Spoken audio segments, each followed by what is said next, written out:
Hello, my name is Peter Zeihan. I'm a geopolitical strategist, and we're going to talk about the future of the world today. First slide. This is what trade used to look like. We did not trade goods. We traded ammunition. And if you saw something that you thought you needed, you went out and you took it. You confiscated it. You colonized it. You expanded into empire. And those empires fought over resources and markets and trade access. And those competitions turned into wars, and those wars brought us World War II, which brought the whole system crashing down. Now, at the end of that war, it was left to the last men standing, the Americans, to figure out what's next. So the U.S. drew its allies together at a place called Bretton Woods, held a conference, and laid out the game as it was going to be, laid out the rules for a new age. Instead of everyone having a separate, sequestered, militarized imperial economic system, everything was going to be pooled. And the U.S. Navy, the only one to survive the war, would patrol the global sea lanes for everyone so that anyone could go anywhere at any time and purchase any raw commodity, ship it home safely, metabolize it into a finished good, and then re-export it for hard currency. There was just one catch. You had to be on our side. The Americans bribed up an alliance to fight the Cold War, and it gave us this map. The deep blue are the countries that the Americans cared about before World War II. The medium blue are the new allies in this new global order. The orange are the other guys. And the light blue was the field of competition. Everything mattered, every day, everywhere. The United States could not choose to deny battle because it was responsible for the global whole. But then one day, it was all over. And it had never occurred to the Americans that they might win. And there was no plan for what would happen. And the map of how the Americans viewed the world changed. All of a sudden, there were huge swaths of the planet the Americans just didn't have a firm opinion on. Now, the person who was in charge at this moment of transition was George Herbert Walker Bush, who from a foreign policy point of view is by far the best president the United States has ever had.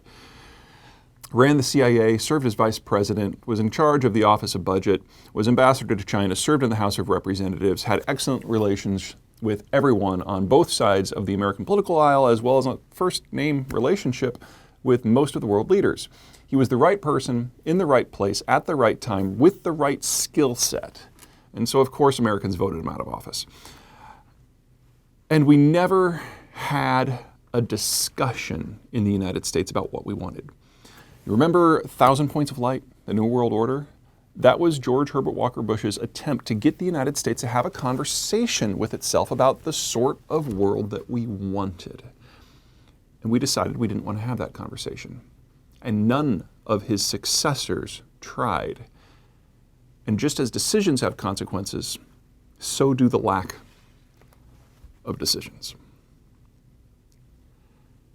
The glory, the horror of Donald Trump is that at his core, he's got an excellent point. The global structure, the global order, is no longer serving American strategic needs. But economically, it was never supposed to. The United States subsidizes the order gives the Allies what they need, the Allies side with the United States against the Soviets. That was the deal. But without the Americans in the loop, without the Soviets there to focus minds, the order no longer has a purpose. And so the United States is moving on, belatedly. And it can. First thing to remember, the United States is not a trading nation, never has been, and because of the order, it couldn't be. If the United States was a trading nation and used the global order for economic purposes, it wouldn't be a bribe. It would just be another sort of competition that the United States controlled. That wouldn't work. And so the United States is the least involved economy in the world as a percent of GDP. And if you factor out NAFTA, half of what's out there vanishes overnight. All right, let's talk energy. So in the advance into the shale sector, a few technologies have come through that have proven particularly transformative that really only apply in the United States. The first is something that's called microseismic. Now, the idea of microseismic is that you use a sound machine to send sound waves down into a formation. They bounce around and you get a kind of a grainy two-dimensional picture of what the oil formation looks like. And you use that to kind of guess where you need to drill. That is what this image indicates. That's normal seismic. Microseismic means that you run a borehole down and you have live microphones and they listen to the sounds within the formation, and you build a three-dimensional picture of what is going on, where everything is, and how it changes in real time. And the results are absolutely stupefying. The United States shale industry has not drilled a dry well now in over 3 years, and it has not drilled a low productivity well in over 2. US shale wells are regularly outproducing individual Saudi wells now. They are now the most productive oil wells in the world, and they are getting better. Next comes drilling. At the dawn of the shale era, this is how we did it. You'd go down a vertical mile, and then you'd drill laterally 600 feet. A couple years later, those laterals increased in length by a factor of 10. A couple years after that, we started doing pad drilling, where we would combine all the surface infrastructure and send 1, 2, 10, 20 individual straws down into the ground, each to tap their own area, but all coming back to the same surface footprint. At each step, everything got more productive and cheaper, and now we're starting to do it this way. One straw, drill your lateral, come back to the wellbore, do a second, a third, a fourth, and then withdraw it up the wellbore to the next layer and continue on. Some areas in the Permian have 20 separate oil-bearing layers. So you're getting volumes out of these new wells that are just completely unfathomable. And the results in terms of output have been monumental. Now, the blue on this is American liquids output, including NGLs. The green is imports from Canada, and the orange are imports from Mexico. You'll notice that Mexico has pretty much fallen off the map. But here's consumption. There's 3 reasons why that black line is so low in recent years. First, we had a recession. Recessions hurt. They reduce oil needs because industrial expansion has slowed or reversed, but it never really recovered. Second is demography. Think about how you live your life. When you're 35, you commute to work and you take your kids to school. When you're 55, you're probably only commuting to work. And when you're 75, you don't drive at all because your kids took away your car keys. The United States is aging. The majority of American boomers are going to be in retirement in less than 5 years, which means that the United States is looking at structural declines in demand. You add in the shale revolution, all of a sudden this picture changes. So the United States isn't just going to become a net exporter of crude later in 2019. US oil demand has probably peaked anyway, even before you consider things like the green revolution or structural changes in demand patterns because of better efficiencies. That has an effect on price. So what we've got here is charting out oil production by zone. The black countries on the far right, they're big, fat, wide bars. Those are the OPEC states. And the wider these bars, the greater the volume of crude production. The taller the bar, the greater the cost of producing that crude. And U.S. shale is there on the far left in light blue. Now, this is data from 2012. In 2012, U.S. shale was producing about 4 million barrels a day of crude. Strategically significant, important, but not really a game changer. But since then, there have been breakthroughs in things like microseismic and drilling, and this is where we were as of the beginning of the last quarter. U.S. shale is now cost competitive with every country in the world outside of Saudi Arabia, and at the rate these technologies are being combined into a best practices suite, U.S. shale production costs will probably be below $25 a barrel sometime in early 2021. And folks, that's it. The U.S. is both the highest producer and the lowest cost producer in the world. Now, the energy equation is not all about petroleum. There's also green tech. And while some people like to think that it's about to change the world, it might be about to do it in ways you're not thinking about. What this first graphic shows is areas where the sun shines in a way where it can be captured.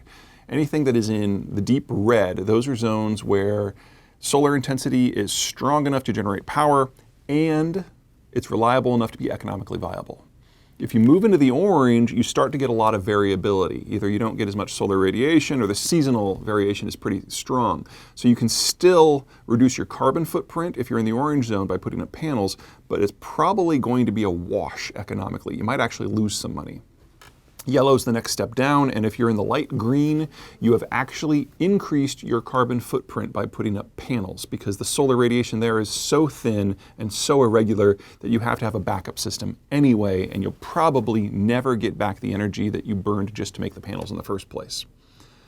So red is great, orange is okay.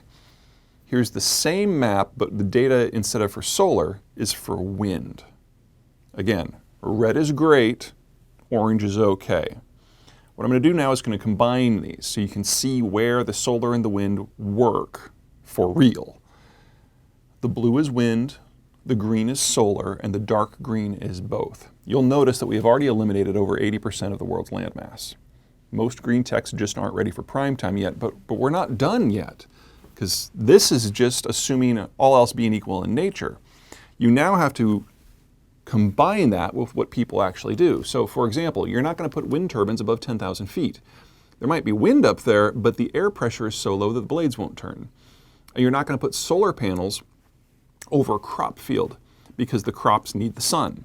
Once you factor all of that out, there's really only 8 countries in the planet that can get an appreciable percentage of their electricity from green sources. Australia's at the top of the list. The United States is number 2. Remember, the United States is the first world power that is closest to the equator, has the best solar intensity. And if you're looking at those big population centers in South, Southeast, and East Asia, no. So anyone who tells you that the Chinese are the green leader clearly cannot read a map, because their generation potential is, in many places, negative. Okay, let's talk demography.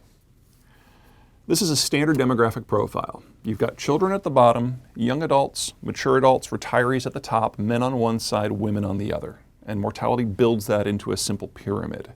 Now this is Mexico. This is what we call a consumption-led demographic, because anytime you have a big bulge of people below roughly age 40, it's all about the spending. They're raising kids, they're buying cars, they're purchasing homes, but they're new.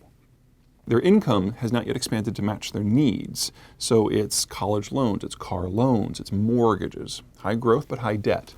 Now when American policymakers and business leaders look at Mexico, they see a complementary system. Mexico is not good at the same type of things that the United States is, because they've got a large mass of relatively low-skilled younger people. You combine that with a more technocratic system like the United States, and you get a lot of complementary interactions. So you may have noticed that when Trump was elected, it was all hammering on Mexico and trade issues. But once he got into office, a lot of that started to bleed away, and now the immigration issue is louder. That evolution is simply a representation of the fact that Trump figured out that the economic side of the argument wasn't holding water because it wasn't true. So relations with Mexico are actually decent on the economic front. That's not the case with Canada. Now, Canada has the reverse. It's got a lot of people in their late 40s to early 60s.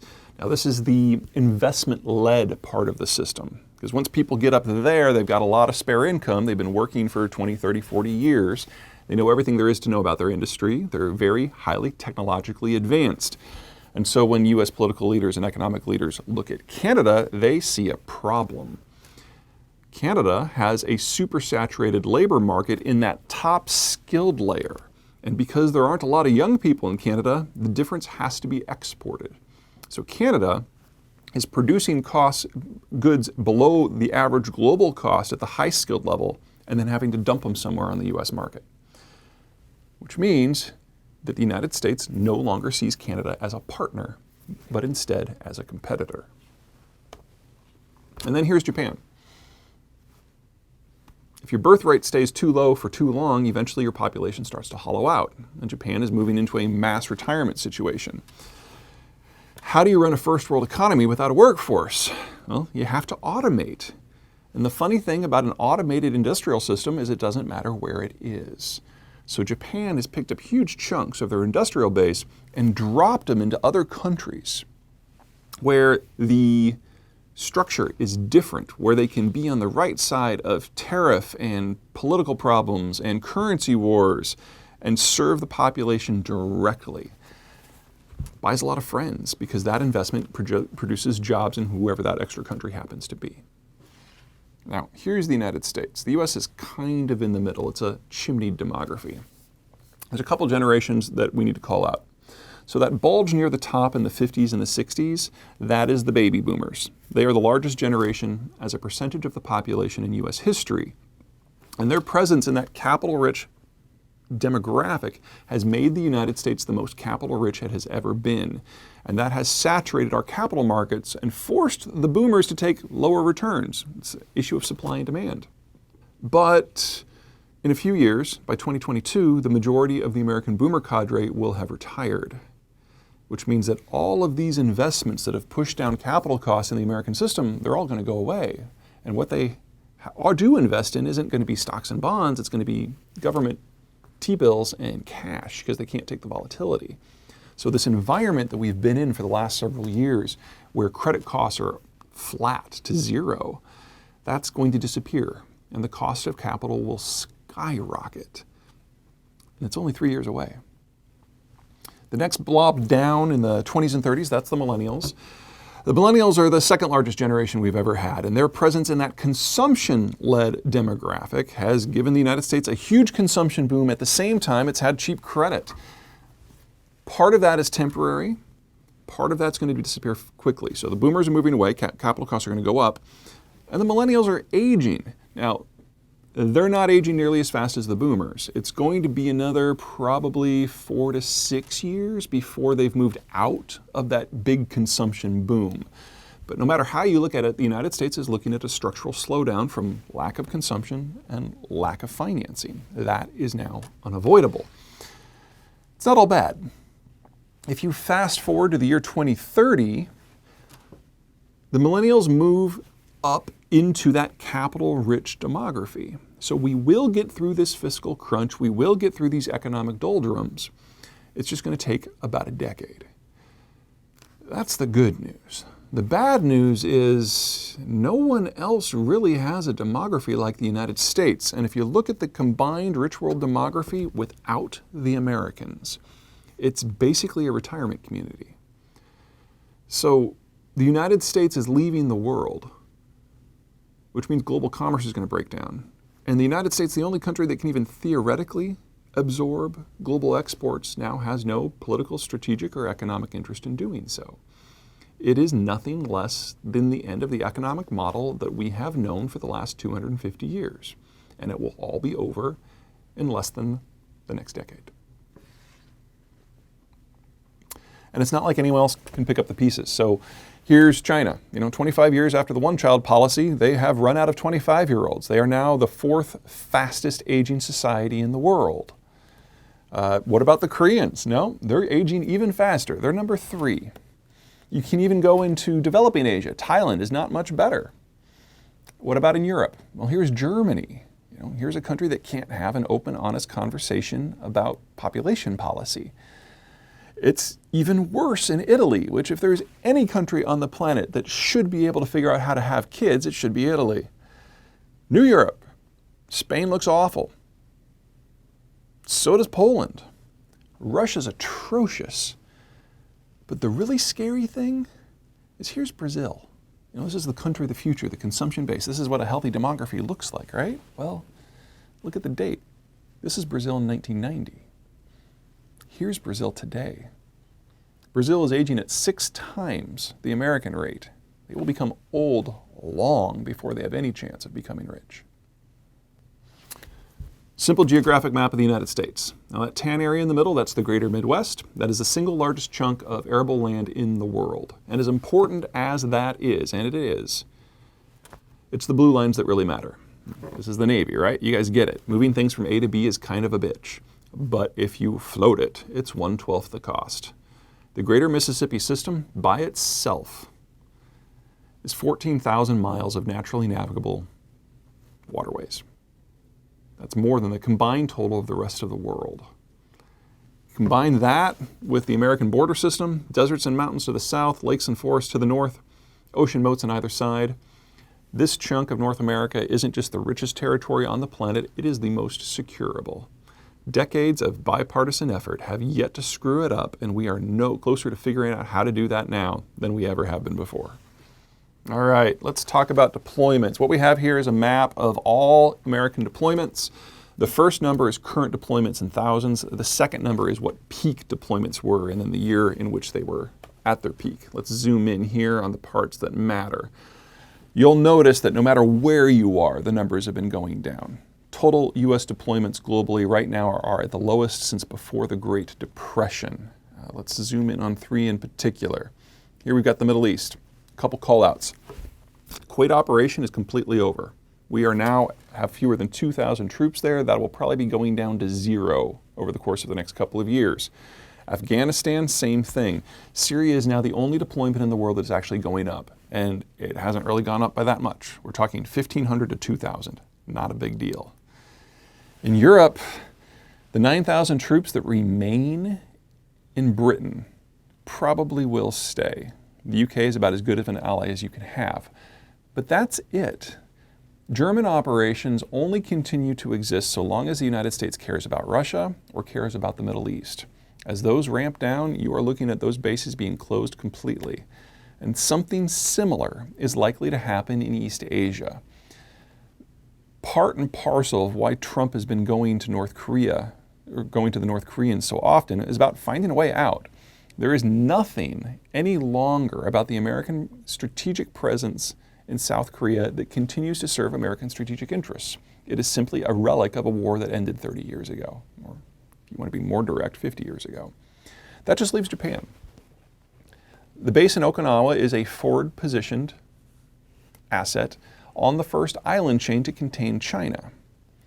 But if American relations with the wider world turn into one of relatively hands-off deployment, that's probably going to go away. And folks, that's everything. That's the entire American footprint in Eurasia. All right, let's talk about the conflicts that will erupt without the Americans present. The first one involves the Russians. It's largely demographically driven. Post-Cold War, the birth rate dropped by about 60%. And without a regeneration of Russian fortunes demographically, it has become impossible for the Russians to maintain current force levels. Probably by the end of the year 2022, the Russian army will have under half as many men under arms as it did in 2016. That makes it entirely impossible for the Russians to maintain their territorial integrity, which means you have to look at the world from the Russian point of view. The deep red, those are areas where the ethnic Russians are in majority. The other colors aren't empty, that just means that they're not dominated by Russians. Now the problem that the Russians have is that their borders are horrible. The Northern European Plain, the Bessarabian Gap, the Caucasus, a lot of these have geographic features that allow anyone to really roll in tanks and park on the Russians' lawn. So the Russians' thinking is if they can forward position their rapidly shrinking military into these gaps, then 2,000 miles of relatively wide open constrains down to about 500 miles of constrained access. Those are gaps that they can plug. That's a line that can hold. All they have to do is conquer all or part of 11 different countries, half of which happen to be in NATO. Say what you will about the Russians, thinking big is not their problem. Here's the problem for the rest of the world. That's the oil export network. Based on the season, that's 7 to 9 million barrels of crude, 10 to 15 BCF of natural gas. Take that offline even briefly, it's more than enough to cause an energy-induced depression a decade in scope. Second, Persian Gulf. It's a map of the oil fields. Now there's two areas that matter here more than most. Down in the south, you have the Ghawar Superfield, which is the world's largest oil-producing asset. Up north, you've got Khuzestan in Iran, which is where about 3/4 of Iran's oil and natural gas comes from. Both of these areas are populated by ethno-sectarian minorities. In the case of Saudi Arabia, it's a bunch of Shia. In the case of Iran, it's a bunch of Arabs. Intelligence authorities on both sides are burning the midnight oil, trying to spawn revolutions in the opposing zones, working from the highly accurate assessment that if you can crimp the oil income, you have hobbled the country. That's 11 million barrels per day of crude right there. It assumes no one gets caught in the crossfire. In reality, we're talking about something closer to 20 million. That makes what's going on in the Russian space look like child's play. And that changes the way oil moves. This is a map of global oil flows circa 2007, the dawn of the shale revolution. You'll notice that there were three sources of global demand. The first two are North America and Western Europe, where they would take crude from all points of the compass because their local production was just insufficient for their needs. And if there was anything left, it would take the long road around South and Southeast Asia to Northeast Asia. It was the longest supply run on the planet, and as a result, the Northeast Asians had to pay a premium. Based on the season and the politics, it could be $1 to $10 a barrel, because they had no choice but to import their crude from half a continent away. But throw the shale revolution in. The United States reduces its imports by 1 million barrels a day for 7 years.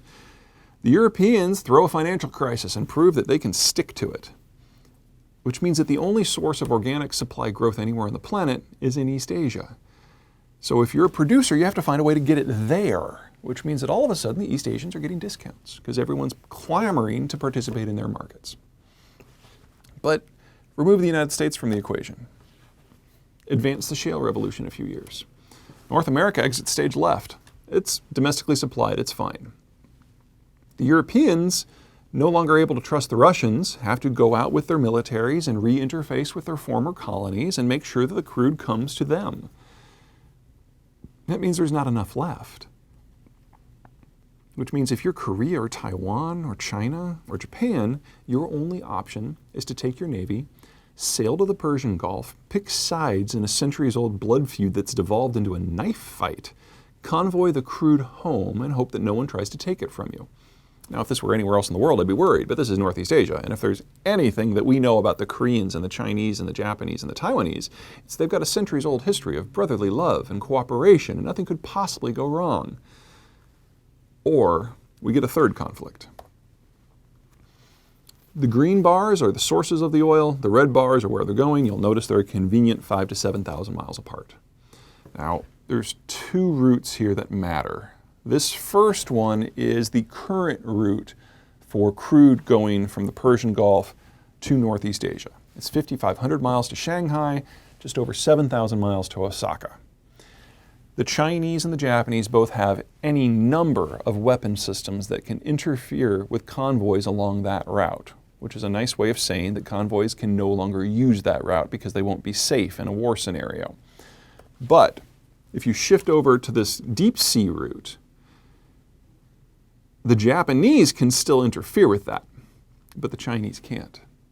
So in any scenario where there's a naval conflict between Japan and China, it's not so much that the Japanese win, it's that the Chinese can't even play. So we get hot shooting wars in these zones. These are the parts of the world that have seen the greatest disruption in most of human history until 1946. At that point, the United States basically put regional geopolitics on ice, froze all the conflicts, put everybody on the same side versus the Russians. And so these are the parts of the world that have seen the greatest, the most explosive economic growth since. And it's shaped the way we operate. What we have here are the global shipping maps. The important bits here, the blue are container ships, and the red are tankers. And you'll notice that they converge on these zones that I think are going to be in conflict with such density that everything turns black. We have taken what used to be the most war-torn parts of the world and made them bloom. But if you remove the Americans, if you end the order, if you let the chips fall where they may and let the regional forces start to look out for their own interests, it all falls apart quick.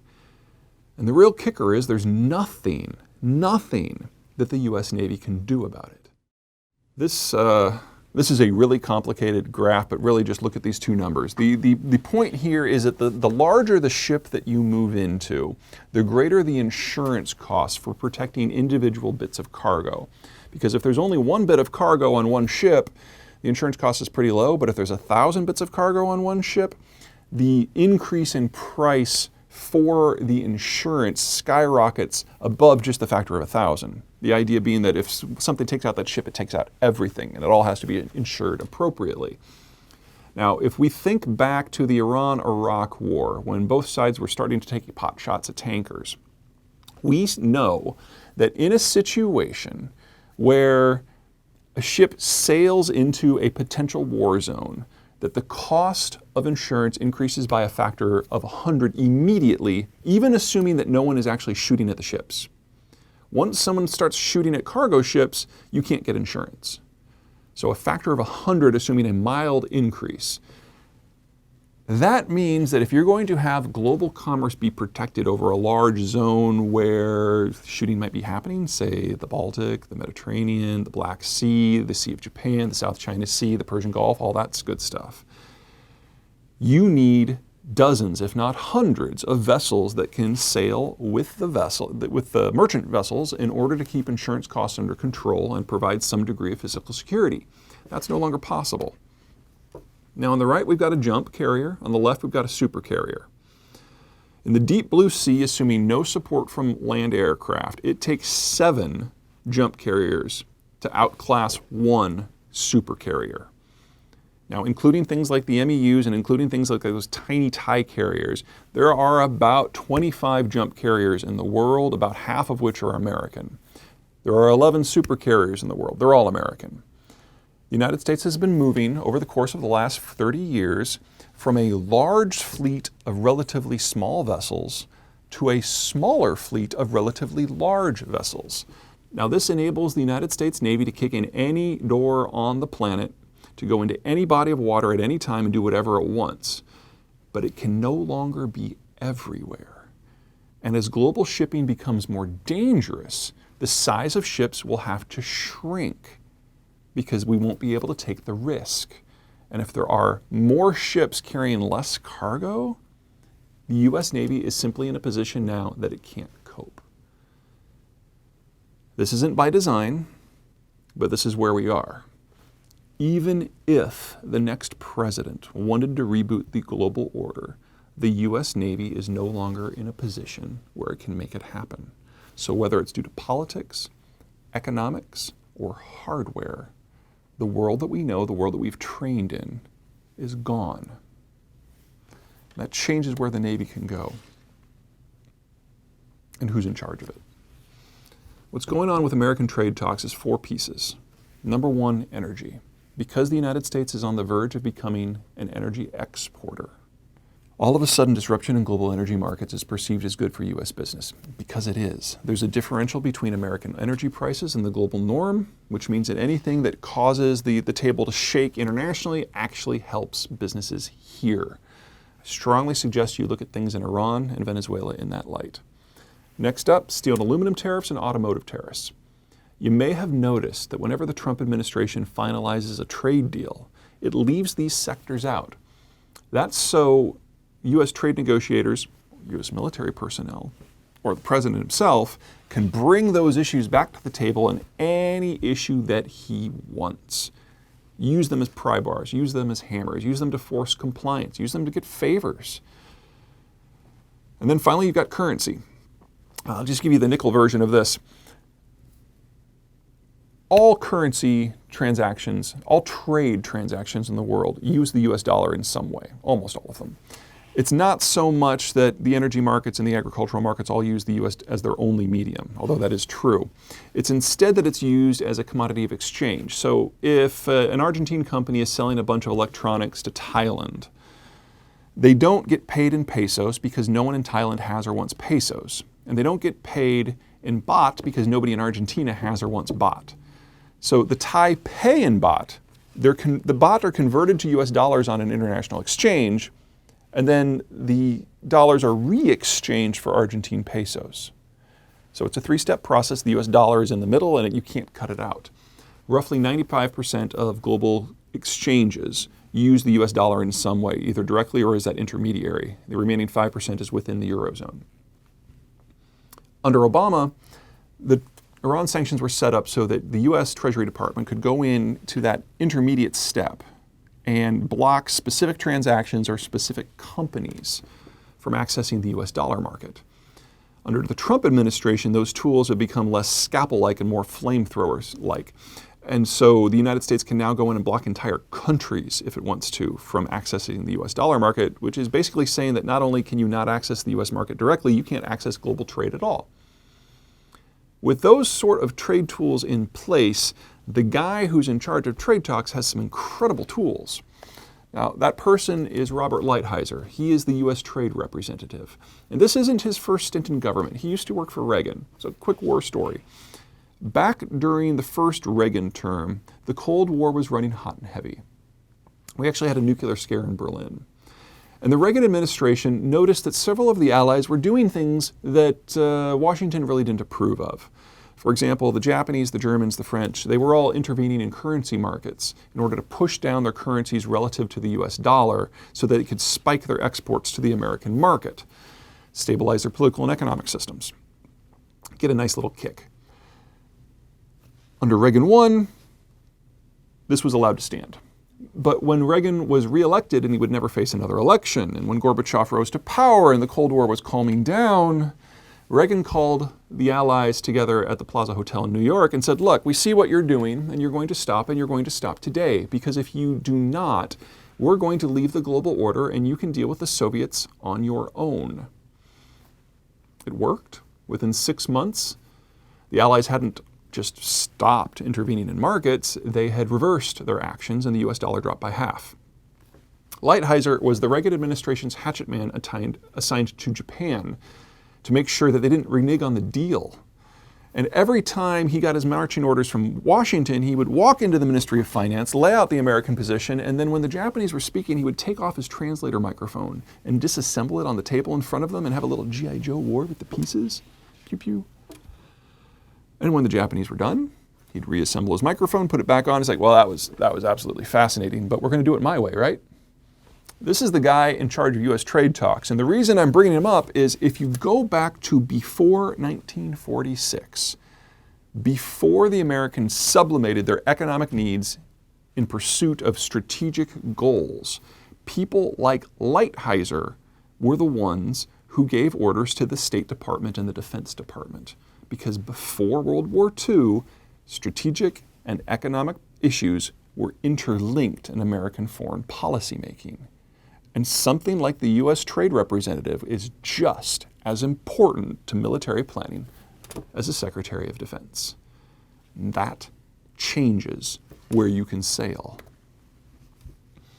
There's a lot going on this map. The red, those are the countries that are likely to be involved in a series of wars over the course of the next 20 years. I don't think the United States is going to be involved in shooting at any of them, but these are the countries where the belligerency is. The light blue, those are the bodies of the water that the U.S. Navy enjoys complete and utter strategic dominance for decades to come. That's pretty much where the good news ends. Once you move from blue into green, it's not that the U.S. Navy can't go there and won't go there. It's that it will probably only do so in league with local countries with which the United States has a positive relationship. In places like the North Sea or the Bay of Biscay, that's not going to be too hard. In places like the Indian Ocean, because of distance and lack of economic rationale for being there in the first place, it's probably not going to happen so much.